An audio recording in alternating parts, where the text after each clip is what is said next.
सोलोड star की इस episode की शुरुआत में बबाता बताती है कि ज़ैंग लियन और बाकी के वॉरियर्स जो हैं वो लगातार जंगल के अंदर इकट्ठे होते जा रहे हैं और एक बार जो उन्होंने हमें चारों तरफ से घेर लिया तो हम उनसे बच के बाहर नहीं निकल सकेंगे। तो लो फेंग कहता है कि तो उनके घेरने से पहले हमें हर हालत में यहाँ से निकलना होगा और ये अपनी फ्रेंड को इतना इंजर्ड देख के उससे कहता है कि मैं कसम खाता हूँ मैं तुम्हें इस दुनिया से जरूर बाहर लेके जाऊंगा। और इतना कह के ये इसे अपनी स्पेस स्टोरेज के अंदर रख लेता है और हम देखते हैं कि लो फेंग वाकई में काफी उदास होता है और हम यहीं पे चारों तरफ काफी सारे बड़े बड़े और काफी सारे छोटे छोटे स्पेस क्राफ्ट्स को देखते हैं। और जब काफी सारे सोल्जर्स लो फेंग को ढूंढ रहे थे तभी अचानक से लो फेंग अपनी स्पेस क्राफ्ट को लेके इनके सामने आ जाता है, जिन्हें देख के ये काफी हैरान होते हैं। लेकिन लो फेंग जो होता है अपने एयरक्राफ्ट को लेके यहाँ से काफी तेजी में जाने लगता है और लो फेंग की लोकेशन के बारे में एक सोल्जर तुरंत ही 8 प्रिंसेस को बता देता है और ये भी कि वो यहाँ से बच के निकलने की कोशिश कर रहा है और फुल स्पीड में नॉर्थ ईस्ट में जा रहा है। तो प्रिंसेस कहती है कि लगता है कि वो घेराबंदी से पहले यहाँ से निकलने की कोशिश कर रहा है और भले ही उसने एक्शन काफी जल्दी ले लिया है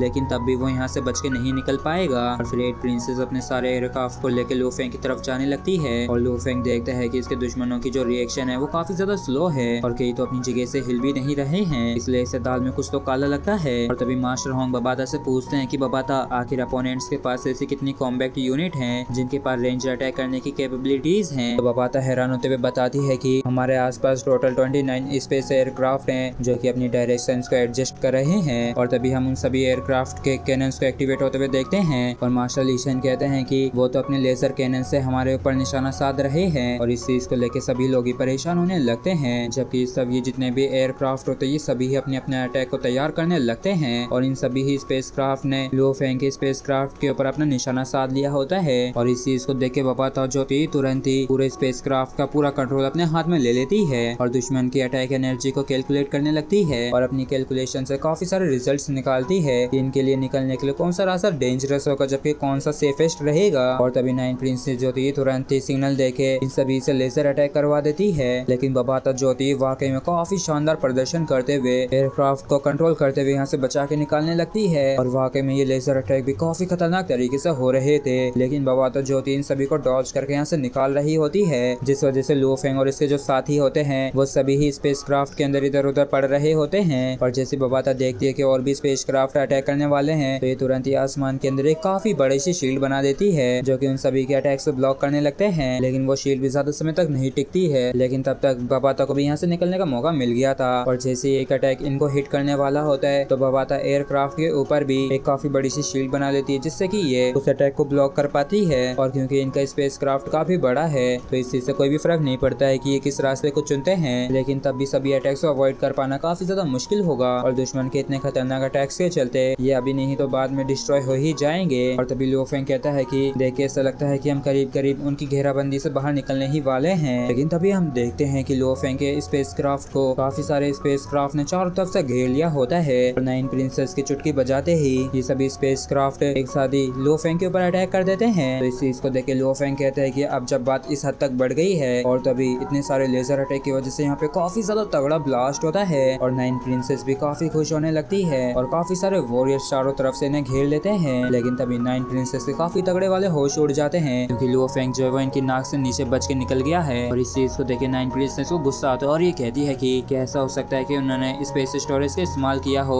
स्पेस क्राफ्ट को स्टोर करने के लिए जिससे कि वो अटैक को अवॉइड कर सकें। जबकि ये जो दूसरी एआई होती है बबाता के ऊपर गुस्सा होते हुए कहती है कि तुम्हारी वजह से मैं मरते मरते बची हूँ और दिन पे दिन तुम मुझसे जबरदस्ती सिस्टम्स को करेक्ट करवाती हो और तुमने देखा नहीं वो लेजर कैनन हमें उड़ानी ही वाली थी और भले ही आर्टिफिशियल इंटेलिजेंस वही करना चाहती है जो कि लोग चाहते हैं लेकिन ये ह्यूमन राइट्स के खिलाफ है। जबकि इस तरफ हम लो फेंग को अपने साथियों के साथ जाते हुए देखते हैं और ये कहता है कि वो पहले से हमारे एयरक्राफ्ट को ट्रैक कर रहे थे इसलिए बढ़िया हुआ कि स्पेसक्राफ्ट सिग्नल डिसअपीयर हो गया और काफी अच्छी बात है कि उन्हें हमारे प्लान के बारे में नहीं पता चला। मास्टर होंग कहते हैं कि जो भी हो लेकिन वो काफी जल्दी हमारी लोकेशन को वापस से पता लगा लेंगे। और तभी अचानक से इनके सामने काफी तगड़ा वाला ब्लास्ट होता है जिससे लुओ फेंग ने अपनी वाइन से सभी को प्रोटेक्ट कर लिया होता है और लुओ फेंग और उस पहाड़ के पार देखते हैं कि काफी सारे स्पेसक्राफ्ट एक दूसरे से काफी खतरनाक तरीके से लड़ रहे होते हैं, एक दूसरे को डिस्ट्रॉय कर रहे होते हैं। और इस चीज को देख के ये लोग समझ जाते हैं कि यहाँ पे असल में एक जंग चल रही है और इसी जंग के बीच में एक और पार्टी यहाँ पे आ जाती है वो भी अपने काफी सारे स्पेसक्राफ्ट को लेके जिसकी वजह से जंग जो होती है और भी ज्यादा खतरनाक हो जाती है। और बबाता बताती है कि ये जो बैटल है इस दुनिया में पूरी तरीके से फैल चुकी है और हर जगह हो रही है और एक तरीके से हम आसमान से गिर के खजूर में अटके हैं और मुझे तो लगता है कि यहाँ से बच के निकल पाना और भी ज्यादा मुश्किल होगा। और फिर हम देखते हैं कि लो फेंग अपने साथियों के साथ तुरंत ही छिप जाता है और ये कहता है कि हम इस बैटल फील्ड को इस्तेमाल कर सकते हैं कवर के रूप में, मतलब कि हम इस वॉर जोन से चल के निकलेंगे जिससे कि हम अलाइड फोर्सेस बेस तक पहुंच सके। इस चीज को सुनते बवाता चिल्लाते हुए कहती है कि क्या तुम पागल हो गए हो, क्या तुम इस वॉर जोन के अंदर इतने खतरनाक बूम बाम नहीं दिख रहे हैं। और चल के हम अंदर गए तो ये बिल्कुल किसी बड़े से मीट ग्राइंडर के अंदर चल के जाने जैसा होगा और तो और हमारे पास कोई भी स्पेसक्राफ्ट की प्रोटेक्शन नहीं होगी और यहाँ तक कि अगर ऊपर से एक भी मशीन गिरी तो शायद तुम मारे जाओ। लेकिन तभी होंग कहते हैं कि मुझे लगता है कि लो फेंग का ये प्लान ज्यादा हद तक सही है और हम धीरे धीरे करके आगे बढ़ सकते हैं। और क्योंकि ये एक वॉर जोन है जहाँ पे सभी पार्टीज एक दूसरे से लड़ रही हैं तो हमारे दुश्मनों के लिए भी ऐसी सिचुएशन के अंदर सरवाइव कर पाना काफी ज्यादा मुश्किल होगा और तो और उनके लिए इन्हें पार कर पाना भी काफी मुश्किल होगा। और तभी लो फेंग कहता है कि चिंता ना करिए, मैं अच्छे से जानता हूँ कि आखिर कैसे इस जंग की लपटों से बचा जाए क्योंकि मेरे पास पहले से एक्सपीरियंस है। जबकि सब 9 प्रिंसेस जो होती है अपने ग्रैंडफादर से कहती है कि लो फेंग जो है वो अपने साथियों के साथ वॉर जोन से होके गुजर रहा है और अगर हमने उसके पीछे और भी ट्रूप्स लगाए तो नुकसान भी उतना ही ज्यादा बड़ा होगा। तो ये जो ग्रैंडपा होता है ये कहता है कि वो जो ब्रॉलिन कोड है उस पर मेरा और तुम्हारा फ्यूचर डिपेंड करता है और पहले ही हम काफी कुछ इन्वेस्ट कर चुके हैं, तो अगर अब हम फेल होते हैं तो हम कुछ भी नहीं कर पाएंगे। और फिर 9 प्रिंसेस तुरंत ही अपनी 5th बटालियन से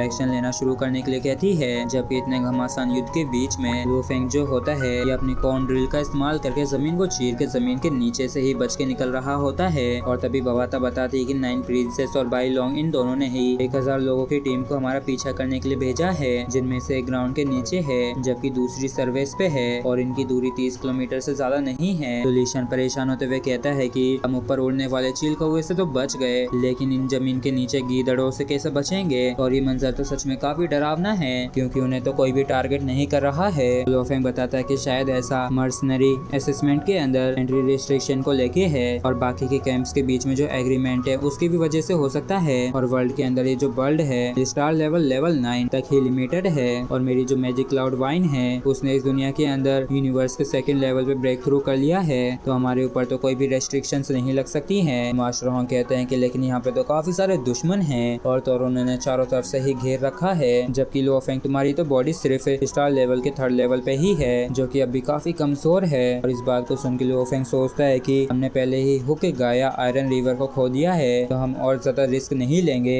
इसलिए हमें लड़ना ही होगा। और एक बार जो गोरिल्ला वॉर सफल हो गई तो हम तुरंत ही रिट्रेट कर लेंगे और किसी भी टीम फाइट के अंदर बिल्कुल भी मत पड़ना। और ये जो केओटिक वॉर जोन है ये उनके लिए भी काफी ज्यादा मुश्किलें खड़ी करेगा और उससे भी बढ़कर अंडरग्राउंड में काफी गहरा स्पेस भी है जो कि दुश्मन से निपटने के लिए काफी होगा। और तभी आसमान वाला ग्रुप नीचे वाले से कांटेक्ट करके पूछता है कि आखिर अंडरग्राउंड क्या चल रहा है। तो नीचे वाला बताता है कि मधुबती मधुबती मधुबती मधुबती चल रहा है और वो चूहे हमारे हाथ में लगने ही वाले हैं और काफी जल्दी बैटल शुरू हो जाएगी और लगता है कि मुर्गा पूरी तरीके से हलाल होने के लिए तैयार है। और इस बात को सुन के सभी वॉरियर्स हंसने लगते हैं। लेकिन तभी हम लो फेंग की क्लाउड रिटर्न वाइन को यहाँ पे देखते हैं जिसे देख के ये सभी वॉरियर्स काफी ज्यादा हैरान होते हैं और इनका जो लीडर होता है ये तुरंत ही इसकी जांच पड़ताल करने के लिए कहता है। और तभी ये जो क्लाउड रिटर्न होती है इन सभी की नजरों के सामने से इनके ही कैप्टन को लपेट के ले जाती है लेकिन ये कैप्टन अपनी पावर से अपने आप को छुड़ा लेता है और इस क्लाउड रिटर्न को रोकने लगता है लेकिन वो जो मेटेलिक पीस होता है इसके सीने को आर पार करके इसे मार देता है और इसकी स्पेस रिंग भी उड़ के गायब हो जाती है। और तभी ग्राउंड के ऊपर वालों को पता चल जाता है कि जमीन के नीचे कुछ तो चल रहा है और हम देखते हैं कि लो फेंग की जो ये क्लाउड रिटर्न होती है चुन चुन के इन सभी को मार रही होती है और हम देखते हैं कि लो फेंग के हाथ में उस कैप्टन की रिंग भी लग जाती है और इसके मिलते ही लो फेंग यहाँ से निकल लेता है जबकि दूसरा ग्रुप जो था वो भी नीचे आ जाता है और ये तुरंत ही सभी से उन्हें ढूंढने के लिए कहता है और इनमें से एक ग्रुप को अपनी तरफ आते हुए लो फेंग भी नोटिस कर लेता है और ये तुरंत ही अपने वेपन से अटैक कर देता है तो एक वॉरियर उसे ब्लॉक कर लेता है लेकिन वो जो मेटेलिक पीस होता है ये उस वॉरियर की खोपड़ी को उड़ा के उसे मार देता है और वो जो मेटेलिक पीस होते हैं इनमें से चुन चुन के मार रहा होता है। कैप्टन को भी समझ में नहीं आता है कि आखिर ये लो फेंग कहाँ पे है और तभी लो फेंग इनके बीच में से कई सारे जनों को मार के यहाँ से निकल लेता है जबकि ये बवाता देखते है कि इसकी जो कैलकुलेशन थी वो एकदम सही थी। इन सभी वॉरियर्स के पास काफी सारे ट्रेजर और ऑर्स हैं और सिर्फ कैप्टन के पास ही रूल करने की अथॉरिटी होती है जबकि मास्टर होंग बताते हैं कि इस वाले ग्रुप के अंदर काफी सारे लोग हैं और अभी तो सिर्फ कैप्टन ही मरा है इसलिए अभी उनके बीच में काफी भगदड़ मच रखी है तो हमारे पास काफी अच्छा मौका यहाँ से बच निकलने का।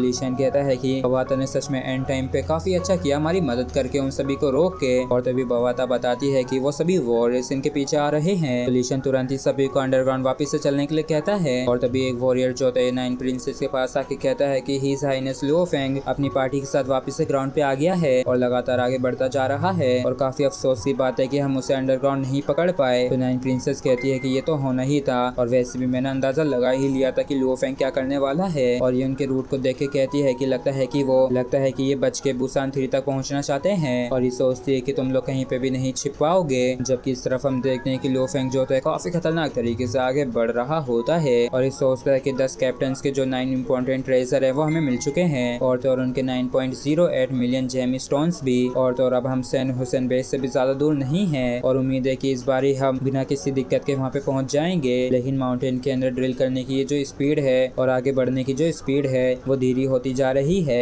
और बबाता बताती है कि आगे जो जियोलॉजिकल डेंसिटी वो काफी ज्यादा हाई है जिसकी वजह से हम आगे नहीं बढ़ पाएंगे, इसलिए हमें वापस से जमीन पे जाना होगा। और फिर लुओ फेंग जो है तुरंत ही ऊपर की तरफ ड्रिल करके जमीन पे जाने लगता है। जबकि ये जो वॉरियर थे ये हाथ धो के इसके पीछे पड़े होते हैं। पीछे की तरफ देख के लीशान कहता है कि हमारे पीछे तो वाकई में काफी जने पड़े हैं, इसलिए उनसे बचने के लिए हमें लगातार आगे बढ़ता रहना होगा। और जैसे लुओ फेंग अपने साथियों के साथ जमीन पे निकल के आता है तभी अचानक से काफी सारे वॉरियर्स ने चारों तरफ से घेर लिया होता है और अचानक से अटैक कर देते हैं। और इन सभी के वेपन से ये लोग काफी बाल बचे होते हैं और ये तुरंत ही अपनी क्लाउड रिटर्न का इस्तेमाल करता है इन सभी को ब्लॉक करने के लिए और चारों तरफ इन्हें फैला देता है और इनके बीच से बच के भागने लगता है। और ये कहता है कि मैं आप सभी के साथ सैन हुसैन के कोऑर्डिनेट को शेयर कर दूंगा, इसलिए आप सभी ही जल्द से जल्द वहाँ पे पहुंच जाएं। और हम देखते हैं ये चारों जो होते हैं इन अटैक से बीच में काफी खतरनाक तरीके से आगे बढ़ रहे होते हैं। लेकिन तभी लुओ फेंग के काफी तगड़े वाले होश उड़ जाते हैं और ये रुक जाता है क्योंकि पहले से इसके आगे काफी सारे वॉरियर्स इंतजार कर रहे होते हैं और तो और यहाँ पे एक काफी बड़ा स्पेस क्राफ्ट भी अपीयर हो गया होता है। लेकिन तभी और भी जो वॉरियर्स होते हैं वो पीछे आ गए होते हैं और इस तरीके से इन चारों को चारों तरफ से घेर लिया गया होता है। और इसी के साथ फ्रेंड्स हमारा ये जो एपिसोड है यहीं पे खत्म होता है। अगर आप लोगों को वीडियो अच्छा लगा हो तो प्लीज चैनल को सब्सक्राइब और वीडियो को लाइक करना बिल्कुल भी ना भूलें। Thank you.